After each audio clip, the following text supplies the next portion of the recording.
Hello everyone, আসসালামু আলাইকুম। স্বাধীন দেশে স্বাধীনভাবে সবাইকে স্বাগতম করছি আমার এই ভিডিওটাতে। যেই ভিডিওগুলো রক্তক্ষয়ী জুলাই এবং আগস্টের সাক্ষী, এই ভিডিওগুলো প্রত্যেকটা করতে গিয়ে আমার অশ্রুসিক্ত হয়েছে। আমি এইভাবে প্রতিবাদ করেছি আমার পেইন্টিংয়ের মাধ্যমে, প্লাস আমি আন্দোলনে অংশ নিয়েছি। আজকের ভিডিওতে সেই কথাগুলোই তোমাদের সাথে শেয়ার করব। ভিডিওটি শেষ পর্যন্ত দেখবা এবং আমি পেইন্টিংগুলো কিভাবে করেছি সেটা নিয়েও আইডিয়া পাবো, প্লাস কীভাবে আমার এই কয়েকটা দিন গেল সেটাও তোমাদের সাথে শেয়ার করব। এই সংগ্রামের শুরুটা হয়েছিল প্রথমেই কোটা আন্দোলনের মাধ্যমে। কোটা আন্দোলনে এত ছাত্রদের প্রাণহানি, এত হাহাকার, এত মায়েদের বুক খালি হয়ে গেল।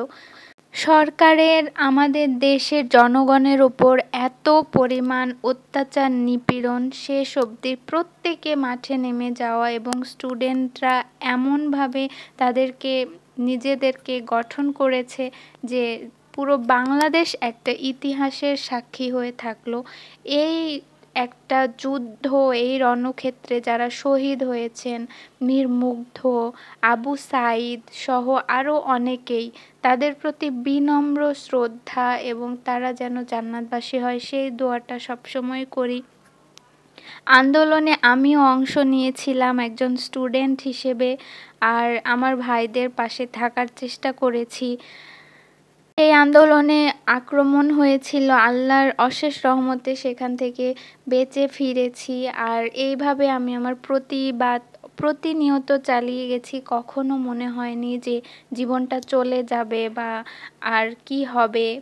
আমার রিলেটিভস থেকে শুরু করে প্রত্যেকে আমাকে নিষেধ করেছেন, বলেছেন যে এগুলো যেন না করি, শেয়ার না দেই।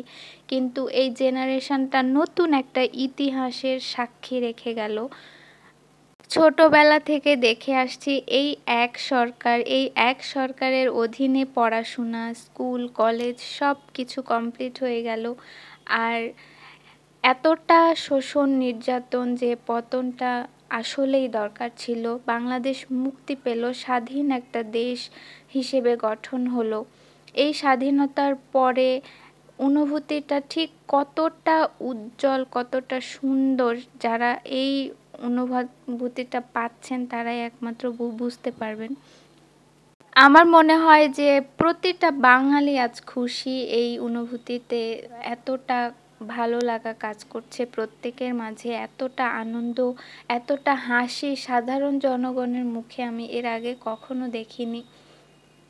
সবাই আমার এই দেশটার জন্য দোয়া করবেন যেন দেশটা অনেক সুন্দরভাবে গঠন হয়, আর কোনো রাজনীতির কারণে আর কারো যেন প্রাণহানি না ঘটে, আর সুন্দর একটা দেশ গঠন হয় যেখানে সবাই পাবে তাদের জীবনটাকে সুন্দরভাবে এগিয়ে নিতে পারবে, প্রত্যেকে মতামত দিতে পারবে এবং এত রণক্ষেত্র আর কখনোই না হোক, দেশটা উন্নত হোক, এই দোয়াটা সবাই করবেন। আর আমিও চাই এমনভাবেই সরকার গঠন হোক, এমনভাবেই নতুন প্রজন্ম আসুক, পুরনো আর কেউ না আসুক যারা সংঘর্ষ, যারা এতটা লুটতরাজ করেছে।